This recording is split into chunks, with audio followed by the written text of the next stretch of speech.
This is the Academia Bessarion's 22nd meeting. I forgot to record it last night, so I'm doing it again this morning. But last night we had a splendid group, 8 people.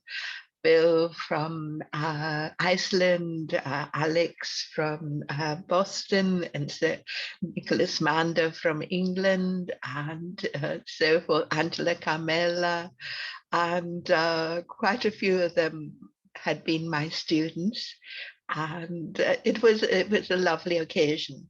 Today we're talking about Dante's schooling, which is going to be the second chapter of the book that I'm now working on. And I'm talking also about the discoveries that I've made since last month to celebrate them with the academia, which has prodded me to organize my thinking a bit. And the title of the book will be Di questa commedia letto ti giuro. And I asked Angela Carmela, who is a lawyer, whether it is not perjury if you commit perjury in the realm of lies and so forth. And we both agreed probably it is perjury. But this book will play on the layers of meanings, of neuroscientific dream time, as well as phenomenological reality and time and space. That Dante dovetails the two, which can be confusing to some of the critics. And the second chapter on Dante's schooling in Florence, and this I will discuss in draft form tonight. And let me begin with the scripts of the manuscripts, except I think I had also put another slide in here. And let's see if we can advance it. It is not willing to advance at the moment. Right, I should have done this in the presentation form and from the present slide. There we go, to the next one. And the asterisk, which I was going to put in and forgot, to the new findings. One of them is Dante's father's handwriting, and then the Rhetorica manuscript, which I thought was in Brunetta's hand, I now realize is possibly Dante's, the same R that goes below the line. And that even the Vatican Canzoniere may also be in the same hand, and that it contains Donne che avete intelletto d'amore, after having written the name Dante. If I'm correct, I'm not sure that I am, but this means that it's not just 3 manuscripts possibly in the hand of this scribe, but 5. And that's quite a discovery to make in 1 week. Also, in preparing the next chapter, I realized that the Mare Amoroso, which is written out in the same Tesoretto manuscript in the Ricardian text, is dedicated to Hadrian, lover of Antinous. And this raises some important questions about Dante's placement of Brunetto in the circle of the Sodomites, where I am arguing it's more Dante's sin than it is Brunetto's.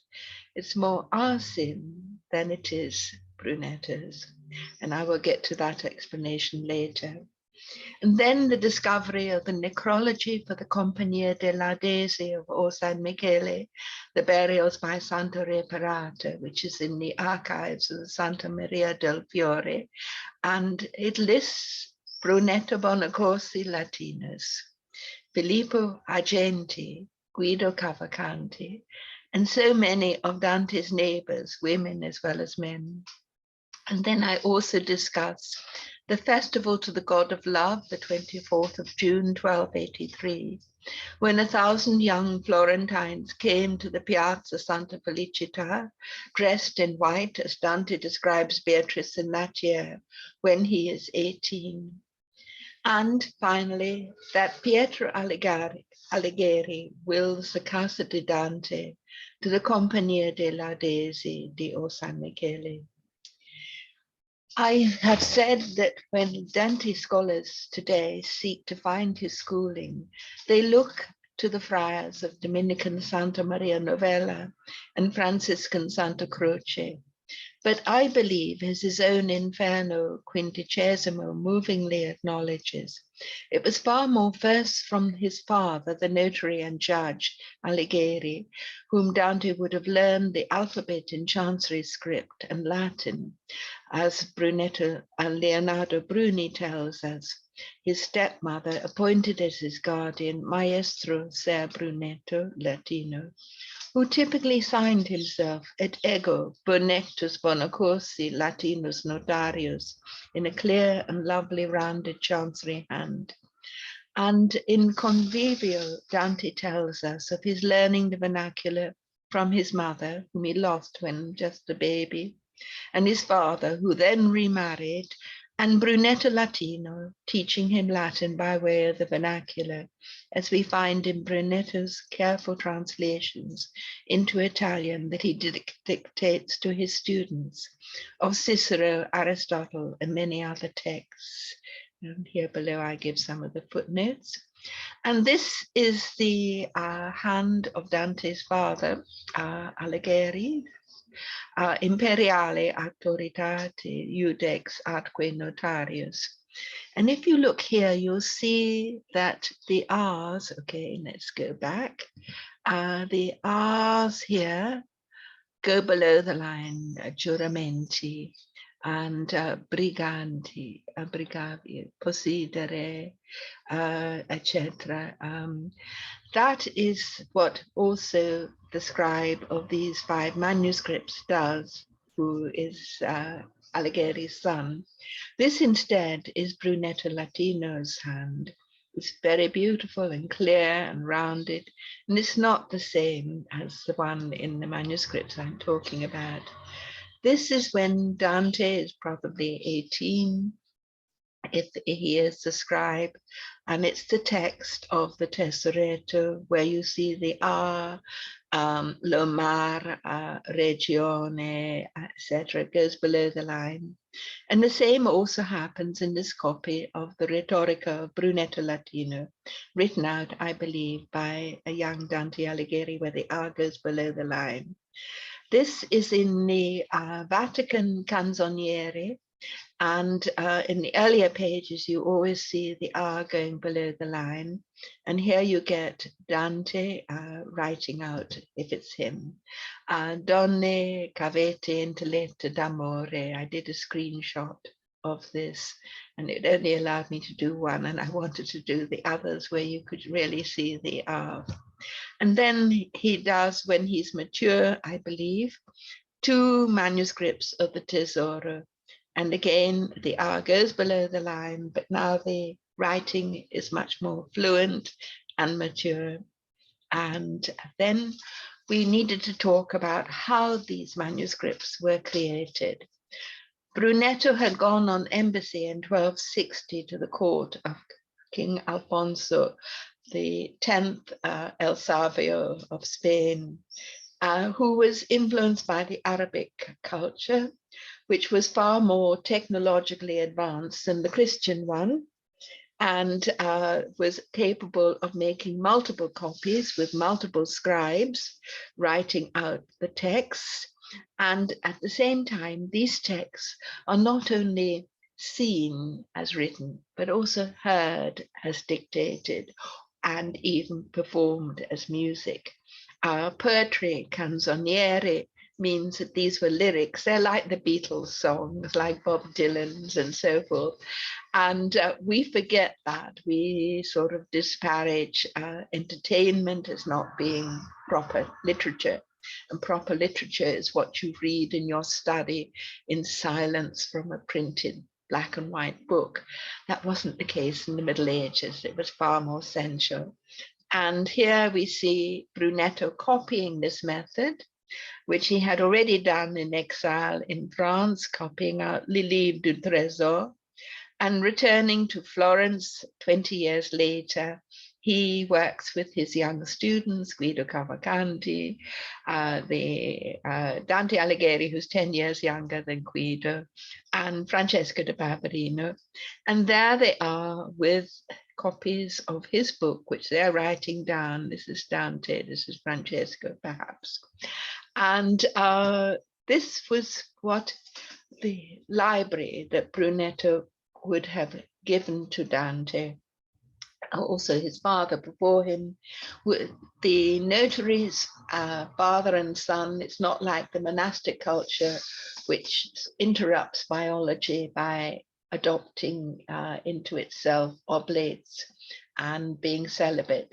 Notaries married, had children, taught their children their skills, the writing of literature from Latin classics, and also the legal profession.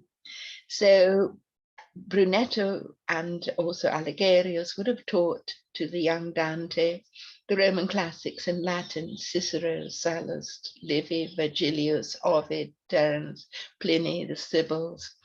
And these texts, although they lack Greek, would speak of the Greek epics and plays, and also the logographers. That in Athens, you didn't hire a lawyer to plead your case for you. You hired a logographer to write your speech for you and to train you how to deliver it so that it would be credible. No, you couldn't have possibly have committed this murder in this house because you were with your mistress, the other side of Athens, and you had to make this persona credible to the agora, the ordinary citizens in the marketplace, who would decide as the jury whether you were guilty or innocent. And this is the technique that Brunetto taught Dante, and which Dante will use in creating the speeches for the real people whom he creates as persona, as characters, fictively in the Commedia. And then Brunetto in Spain acquired Aristotle's Nicomachean Ethics and Ptolemy Alfraganus's Almagest of the Astronomy. And these are the two structuring aspects of Dante's Commedia, as well as from Alfonso Savio, beautiful copy which came to Florence, we still have it, of Las Cantigas de Santa Maria, which is going to influence the architecture and also the miracles of O San Michele, and the Storia Generale, where he creates all of European history, Greek history, the Arthurian stories, and so forth, as well as the encyclopedic works of Isidoro of Seville, as well as possibly the vision of the ladder of Muhammad's dream in Jerusalem, which was being translated into Latin at his court at this time. And then Brunetto, following the 1260 exile that's proclaimed against the Guelphs at the loss at the battle of the ambush of Monteperti, goes to France. And there he has access to Alanus de Insulis, Alan de Lille, De Planctu Naturae, Anticlaudianus, John of Salisbury, the Polycraticus, the Metallogicon, Andreas Capellanus, who writes very tongue-in-cheek about courtly love, De Arte Honeste Amandi, all of these in Latin. And then in French, Richard de Bonneval, Bestiaire d'Amour, Gossuin de Metz, Miroir du Monde, Guillaume de Loris and Jean de Meun, Roman de la Rose, as well as Arthurian materials and the Roman d'Alexandre and so forth. This is from the Bestiaire d'Amour, and I wish that the Mare Amoroso had included it. It's a wonderful beginning, incipit initial, where Maestro Richard de Bonneval talks about how a text has two doors. One is the eye, where you see the letters written, and the other is the ear, where you hear it, because medieval texts were performed orally as well as visually. And that part is missing when Dante likely at 18, writes out, along with the tesoretto of his teacher's writings, the Mare Amoroso, which I believe he composes using Richard de Forneval's Bestia d'Amor, as well as the Arthurian material which gets into it.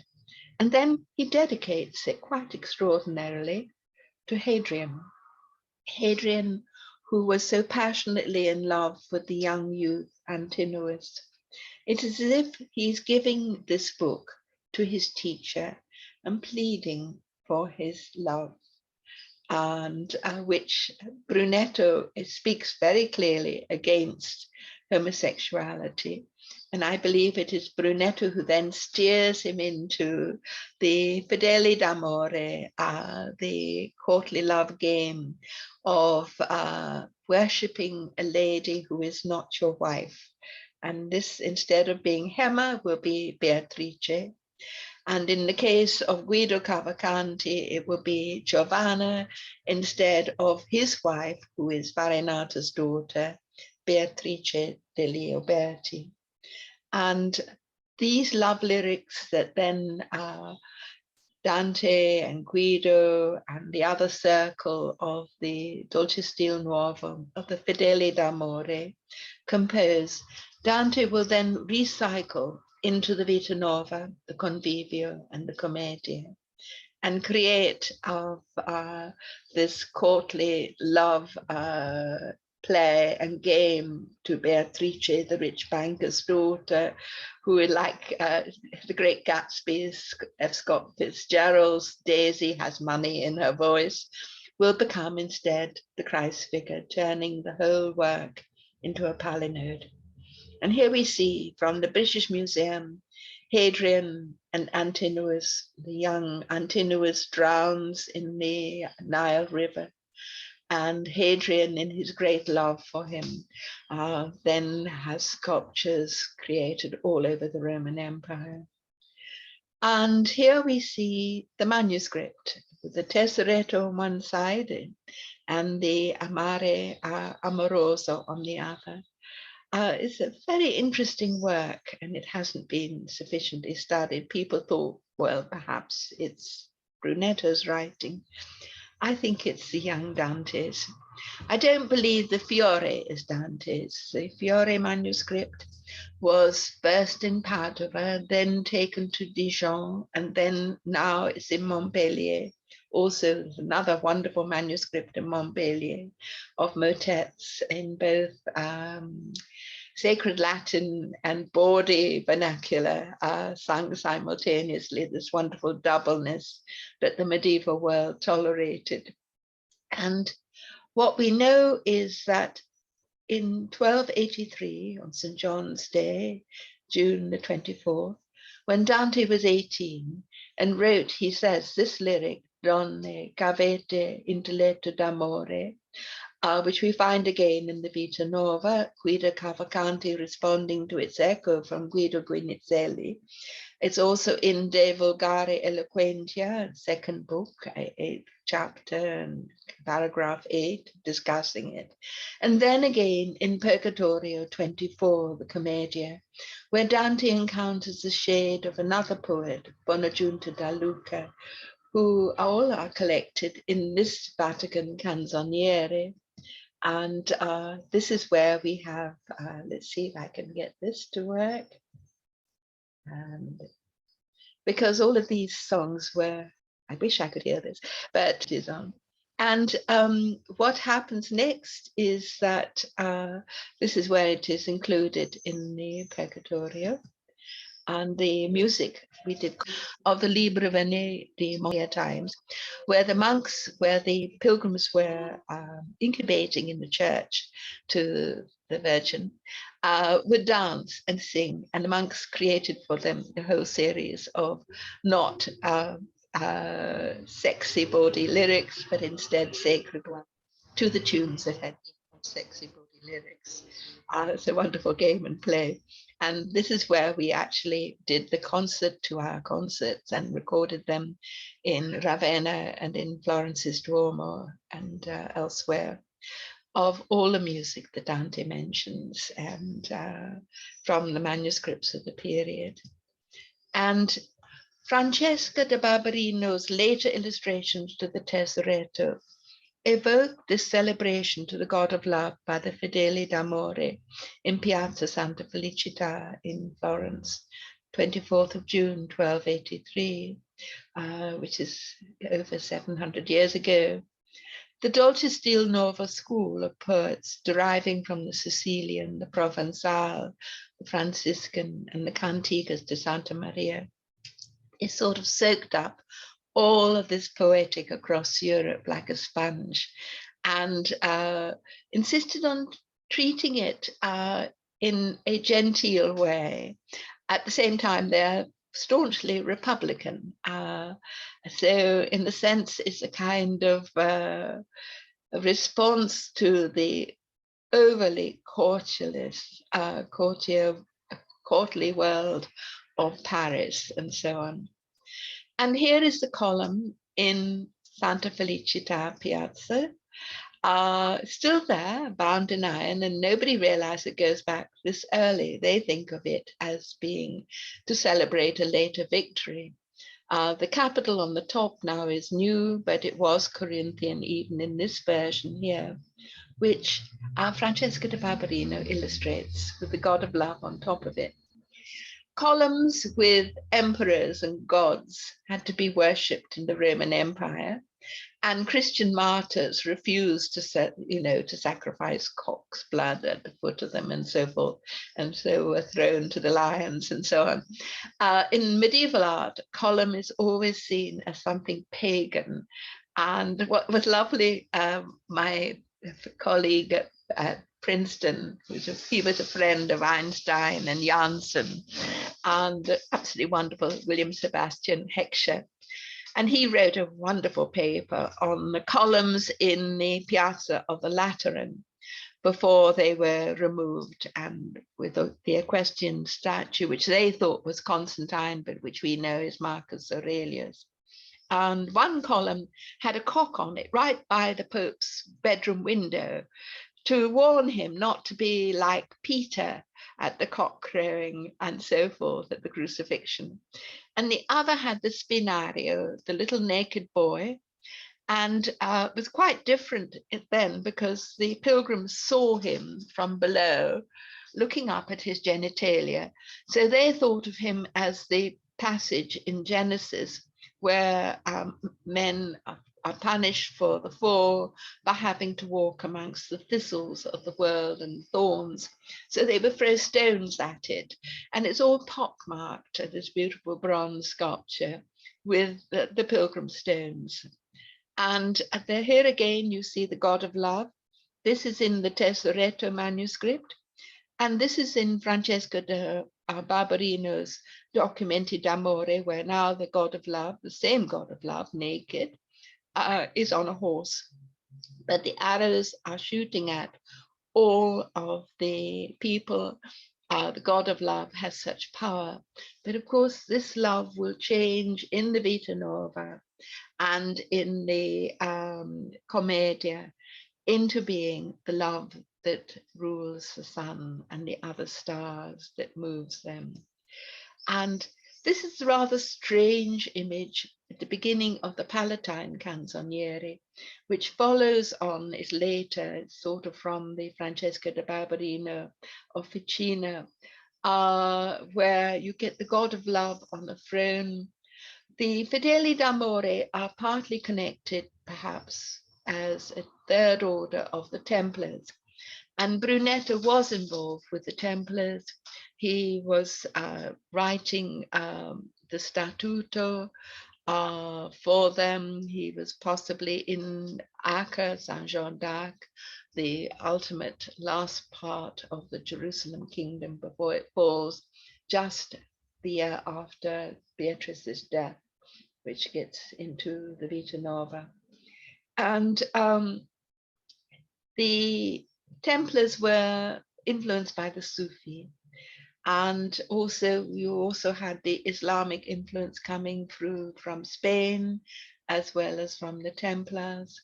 And it seems as though Brunetto is steering this group of young men who are rather confused as to gender, sexuality, and so forth, into this kind of courtliness which has a spiritual aspect to it. And then that will even change with the miracles of the O San Michele and the creation of the Compagnia della Dese di O San Michele, where they will be using secular tunes for sacred songs, which is the game that Dante will also play in the Commedia. Here in the Canzoniere Palatino, we see Pierre de Levine committing suicide by bashing his head against the wall. I climbed that tower where he did it. It's been rebuilt since it was bombed. And then this is the lyric, which is actually Cavalcanti's, but is ascribed in this manuscript to Dante. And these are the collections created by the Fedeli d'Amore of the Dolce Stil Nuovo. And now we come to the Vita Nova, where I think Brunetto has encouraged Dante to set up almost as an idol this rich banker's daughter, who marries Simone de' Bardi, probably dies following childbirth. Her colors become the Italian national flag, red, white, and green. And here we see the hospital that her father founded. Her nurse, Monna Tessa, founded the nurses for that hospital 700 years ago. And this is the hospital today with COVID. And I've been here as a patient twice.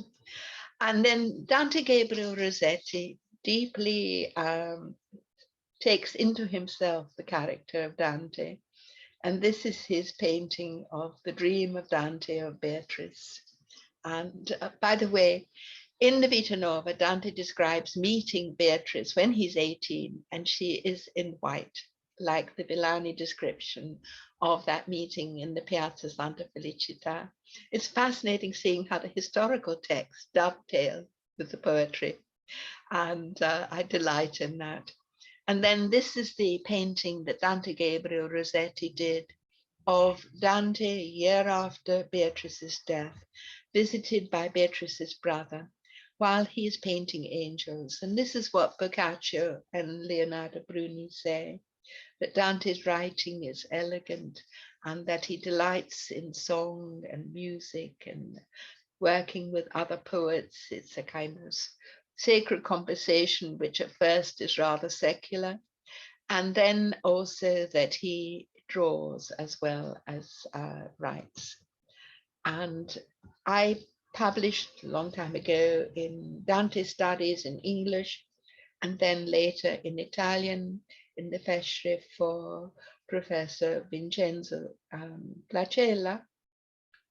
This structuring of the Vita Nova is very carefully done, where the 42 chapters each use, except in a few instances, the meanings of the Hebrew words of the 42 stations of pilgrimage by the Exodus Israelites, all from Numbers 33. And of course, 33 is the age of Christ at the crucifixion. This is medieval numerology, which is very much akin to the sort of sense of Kabbalah, of the Hebrew learning. And then also with that, the Old Testament and the New Testament, the Luke 24 Emmaus Pilgrims, where in the liturgical drama, they are singing Amor et Desiderium, about love. And then Christ appears and he is love.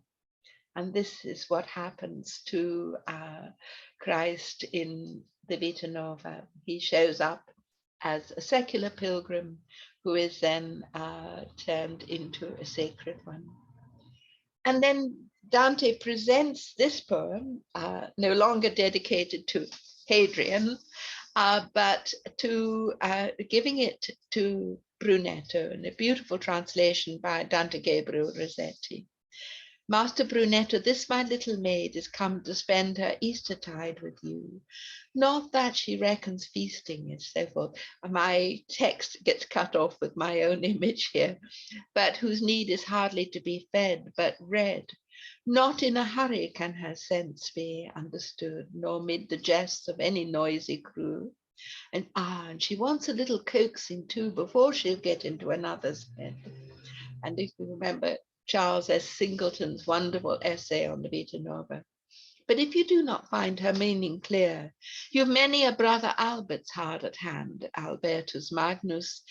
His Dominicans were teaching at Santa Maria Novella, whose wisdom will respond to any call. Consult with them and do not laugh at her. And if she still is hard to understand, apply to Master Janus last of all. Janus is the god of doubleness, the two faces. And this is what I think is so important to remember about medieval literature. And here we have Francesco da Barberino illustrating the Tesoretto, where Brunetto in his dream vision comes to Ovid. And Ovid is a medieval teacher with this wonderful screw-top desk, and they always knew to have the books at an angle. It's much better for the human eye. We, with our modern architects, do it flat or this way. That's not correct.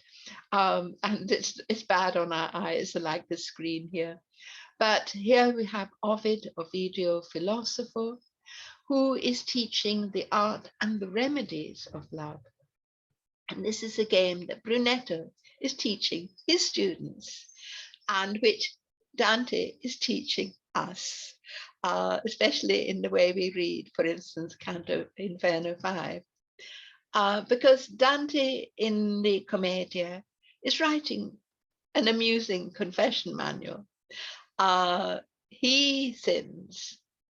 It's not necessarily the person he meets who is the sinner. It is also himself responding to that.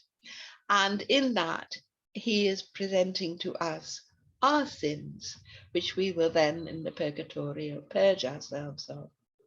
Here in Inferno 5, we meet with Paolo and Francesca, who echo in reverse Augustine's conversion through reading Paul to the Romans, notting chambering nor wantonness and so forth.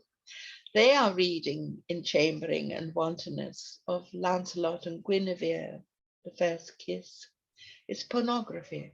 It's a palette note. The law of Christ turned inside out like a sleeve is a line in the Tristan and Isolde. And this text plays with the game of amor morte, which had also been there throughout Il Mare Amoroso. To domino effect, Adam and Eve's fall, Cain and Abel staining the earth with blood, the fall of Camelot, the deaths of Paula and Francesca, and she's the aunt of the host that Dante is staying with. So it's really quite a story. And then Dante's own response to this, come corpo morto cade, as a dead body falls. It's really warning us against it. But the 19th century romantic readings have all been for it, as well as the Wagnerian Tristan and so forth, the fatal potion and so on. I can't help it and so forth. And then I wanted to mention that in the circle of anger, they were all shouting at Filippo Argenti, and that exasperated spirit, Florentine, turned round upon himself with his own teeth. And he's listed in the Necrologia of Santa Maria or San Michele, the Compagnia de Laudesi, as Philippus Argenti. He's a real person. The story is that he shoed his horses with silver. And I think we need to remember these houses, they didn't have cars parked outside of them, but they did keep horses. Dante would have had a horse because he was fighting as a knight, but a republican knight, not an aristocratic one, at the Battle of Campaldino. So we can imagine the horse manure in the streets, which was very useful for manuring the gardens and so on. good smelling stuff. And then in Inferno 15, it is more often Dante's love for Brunetto, his surrogate father, guardian, and teacher, than it is Brunetto's sin. And Hadrian and Antinous, Aristotle and Alexander. This was a typical pattern in Greek education. And in fact, the Greek families used to have to hire the pedagogus, who was a slave, who would accompany the child to the master to make sure he wasn't raped by the master. The sin of pedophilia is discussed, for instance, in the plays of Aristophanes and so on. And Brunetto and Dante knew of this, and I believe that Brunetto steers Dante away from it. This is the house where the young, confused Dante would have moaned and groaned on his bed, probably masturbating, about Beatrice and so on and so forth, and then will create the gorgeous Vita Nova. This is the real part of the house. This is the fake, built later. And this is also when he comes to the very bottom of hell. They trample on one of the souls, and he doesn't want to be named, but it is Bocca degli Abati. That's Dante's own mother's family. So Dante also, in his own veins, has the blood of the traitor who lost Florence at the Battle of Monteverdi for the Guelphs. Bocca degli Abati pretended to be Guelph and was fighting alongside with them. And it was he who cut off the standard bearer's arm, which caused the loss of the standard to make the Guelphs believe that they had lost the battle. And then nearby is also Guido Cavalcanti's house. He's 10 years older than Dante. Both of them are playing at the courtly adulterous love game with their poetry, the Dolce Stil Nuovo. Dante in love with Beatrice rather than Gemma, his wife, and Guido in love with Giovanna rather than Beatrice, Beatrice, Farinata degli Uberti's daughter, whom he married at the peace of Cardinal Latino. And then we have Guido's wonderful poetry. No, this is Dante to Guido. Guido, I wish that Lapo, thou and I could be by spells conveyed as it were now upon a little boat, and so on. And remember that he will create of the commedia the metaphor that the poem is a ship, and so forth.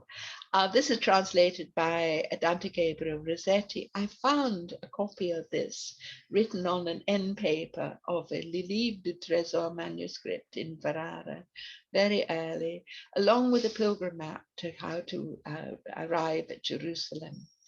And it mentions Lady Giovanna and Lady Beatrice. And then Guido writes this sonnet to another Guido, who will then reproach him and tell him he ought to be obedient to the church, where Guido celebrates the image of the Madonna in O San Michele.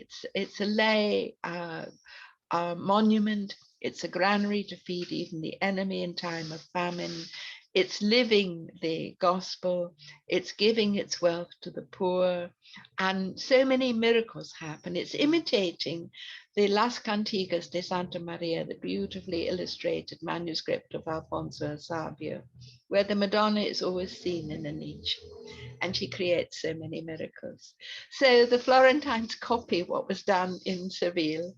And at this point, the Franciscans get very annoyed because they don't have any miracles. And they're very jealous. And they say that the lay people are creating of this image an idol. And this is why Guido gets reproached, and he gets accused of being an atheist in Boccaccio's story, and so forth. Here is O San Michele, and here is Las Cantigas. And I love this. This is a photograph I took before they cleaned it up. It was much more holy when it was dirty. And this is now where it's all pristine. And then the members of the Compagnia de Laudesi di San Michele were buried by Santa Reparata and listed in the necrologia. It doesn't give the year, but it gives the day in which you are to pray for these people.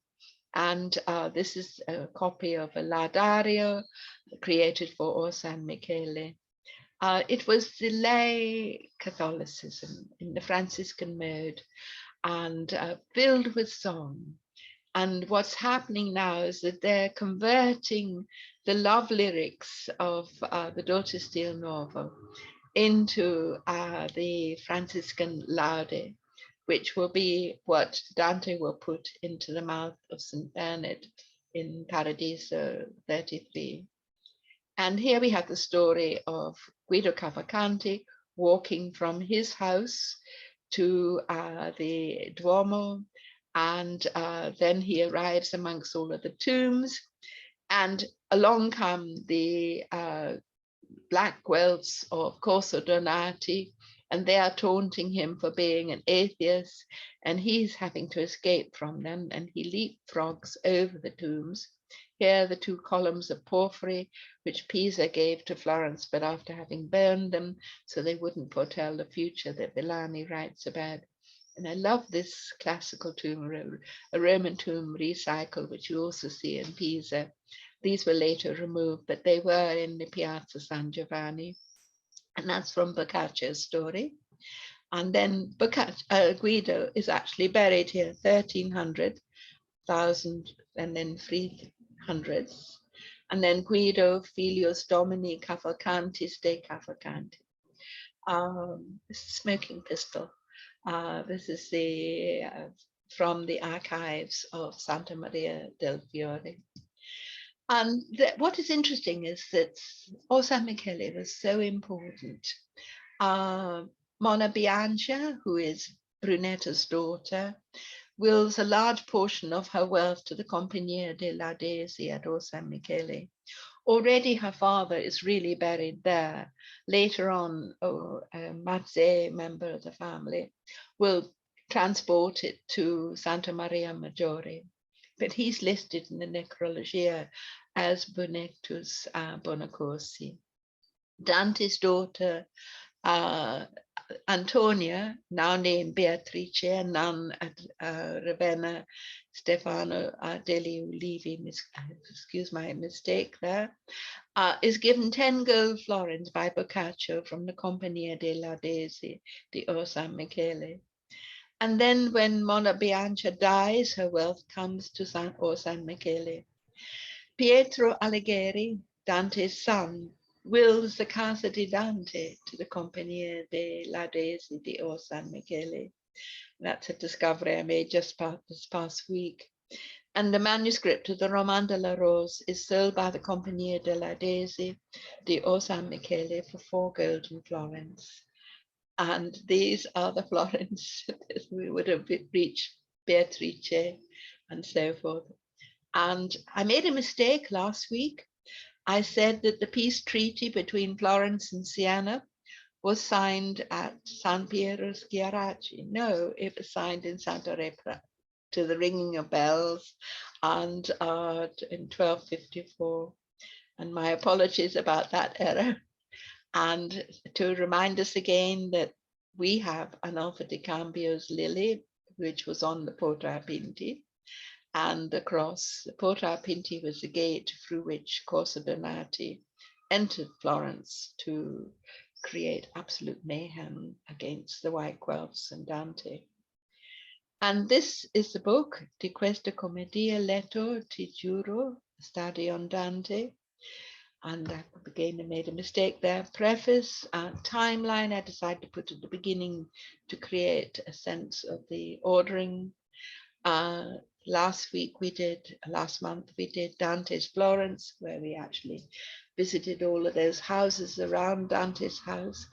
And many of those people, those families, were the families that looted Dante's house at his exile, but they didn't tear it down because Emma Donati was a member of the Black Guelph Donati family, so it was under a certain amount of protection. And then this week, month, we've been discussing his schooling. The next chapter will be on the free beasts as the free ages, the leopard of Dante's youth, the lion of his exile and his espousal of empire instead of Guelph republicanism, because he believes that that will be the way to attain peace. And then his emperor dies on him. And then the wolf is the Franciscan wolf, the wolf of Gubbio, where Dante tames the horror of the tragedy of his exile into his commedia, as a comedy, as a Boethian consolation. And then I will do a chapter on Dante's fraudulence, Letor ti giuro, where he commits perjury in the realm of lies, and his thieving, because in his circle of thieves, where he describes all of his neighbors as stealing from him, he is also stealing all of the great poets on snakes. And it's quite extraordinary, his plagiary, and he's just absolutely delighting in it. He's overdoing it. He goes one step further than Lucan or than Ovid or and so forth, or than Genesis and so on. It's just an amazing tour de force. And then on Dante's doubleness and his laughter.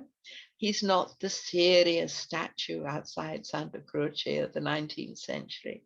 Remember, in the circle of barratry, that was the sin of which he was accused for the reason for his exile. It was probably a trumped up charge. I don't think we trumped up charges against Trump, but they did against Dante. And he laughs there, and he has the demons, for instance, farting like trumpets. And then the chapter on Dante's theatre, which will be on Terence, the ex-slave who is black from Africa, who writes comedies that Pietro Alighieri says his father is using the round Roman circle for the labyrinth and the cosmos that he creates. And then the labyrinth, also on music and the use of motets, secular and profane music was sacred. And then decolonialism, where I want to talk about how, for instance, there's early Tesoro manuscripts. They do the cosmos with the angelic hierarchies. And in the angelic hierarchies, they include Homo, man. We are equal with the angels. God is in our image. And not only that, but that is also true for women as well as for men. The rose has equal amount of women, equal amount of men. And it's like a Quaker meeting, Louise Clubb told me.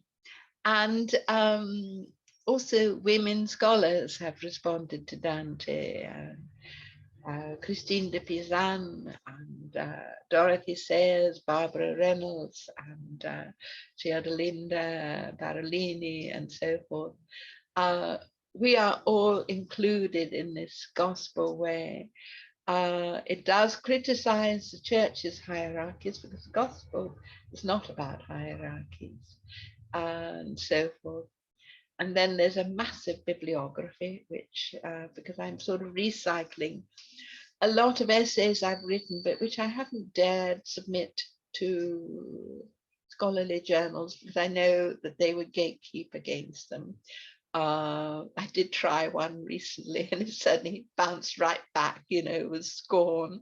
But my way of doing research is not to keep reciting all the secondary people or the most recent secondary, rather superficial scholarship based largely on false premises, but to go to the primary sources, the Smoking Pistols of a Dorothy Sayers detective novel, the real stones, the pillars, the columns, the churches, the palaces of the Florentine streets, the manuscripts, the scripts, to try to find, to get as close as possible to the real Dante, at the same time as to be willing to enter into his dream time as well of fiction, fact and fiction, facit, nefas, ambulans, what is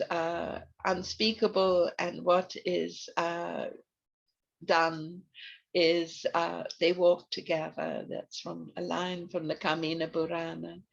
And with that, I think I can conclude. And I'm so sorry that I didn't record this with a group of 8 and continue our discussion in that. Good night. And let's see, we interrupt the condivisione and we terminate.